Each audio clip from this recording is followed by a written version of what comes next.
NCB times ಮೀಡಿಯಾಗೆ ಸ್ವಾಗತ. ಬೆಂಗಳೂರಿನಲ್ಲಿ ಓಂ ಶಕ್ತಿ ಮಾಲಾಧಾರಿಗಳ ಮೇಲೆ ಕಲ್ಲು ತೂರಾಟ, ಬಾಲಕಿ ತಲೆಗೆ ಗಾಯ. ಹೊಸ ವರ್ಷದ ಆರಂಭದ ದಿನಗಳಲ್ಲೇ ಕರ್ನಾಟಕದಲ್ಲಿ ಎರಡೆರಡು ಹಿಂಸಾಚಾರ ಪ್ರಕರಣಗಳು ದಾಖಲಾಗಿದೆ. ಬಳ್ಳಾರಿಯಲ್ಲಿ ಬ್ಯಾನರ್ ವಿಚಾರಕ್ಕೆ ನಡೆದ ರಾಜಕೀಯ ಸಂಘರ್ಷದಲ್ಲಿ ಕಾಂಗ್ರೆಸ್ ಕಾರ್ಯಕರ್ತನೊಬ್ಬ ಬಲಿಯಾಗಿದ್ದ. ಸದ್ಯ ಬೆಂಗಳೂರಿನ ಜೆಜೆ ನಗರದಲ್ಲಿ ಓಂ ಶಕ್ತಿ ಮಾಲಾಧಾರಿಗಳು ಮೆರವಣಿಗೆ ಹೋಗ್ತಾ ಇದ್ದಂತಹ ಸಂದರ್ಭದಲ್ಲಿ ಕಲ್ಲು ತೂರಾಟ ನಡೆದಿದೆ. ಈ ಕಲ್ಲೇಟಿನಿಂದ ಮಗುವೊಂದು ಗಾಯಗೊಂಡಿದೆ. ಪರಿಸ್ಥಿತಿ ಉದ್ವಿಗ್ನಗೊಂಡಿತ್ತು. ಪೊಲೀಸ್ ಠಾಣೆಯ ಮುಂದೆ ಮಾಲಾಧಾರಿಗಳು ಜಮಾಯಿಸಿ ಆರೋಪಿಗಳನ್ನ ಬಂಧಿಸುವಂತೆ ಒತ್ತಾಯ ಮಾಡಿದ್ದಾರೆ. ಇನ್ನು ಓಂ ಶಕ್ತಿ ಮಾಲಾಧಾರಿಗಳು ರಾತ್ರಿ 8 ಗಂಟೆ ಸುಮಾರಿಗೆ ವಿಎಸ್ ಗಾರ್ಡನ್ ನಲ್ಲಿ ಮೆರವಣಿಗೆಗೆ ಹೊರಡ್ತಾ ಇದ್ರು.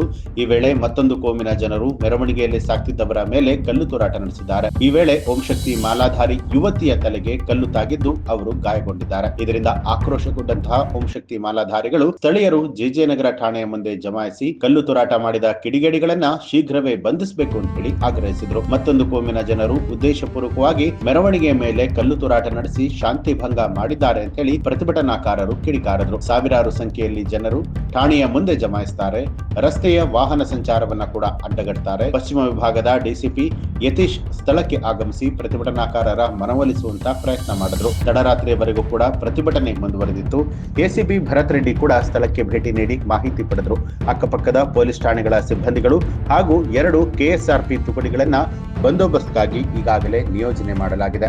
ಈ ಒಂದು ಮಾಹಿತಿಗೆ ಸಂಬಂಧಪಟ್ಟ ಹಾಗೆ ನಿಮ್ಮ ಅನಿಸಿಕೆಯನ್ನ ಕಮೆಂಟ್ ಮಾಡಿ ತಿಳಿಸಿ. ಹಾಗೆ ನೀವಿನ್ನೂ ಕೂಡ ನಮ್ಮ ಚಾನೆಲ್ ಅನ್ನ ಸಬ್ಸ್ಕ್ರೈಬ್ ಮಾಡಿಲ್ಲ ಅನ್ನುವಂಥದ್ದಾದ್ರೆ ಈಗಲೇ ಸಬ್ಸ್ಕ್ರೈಬ್ ಮಾಡಿ ಬೆಲ್ ಐಕಾನ್ ಒತ್ತಿ.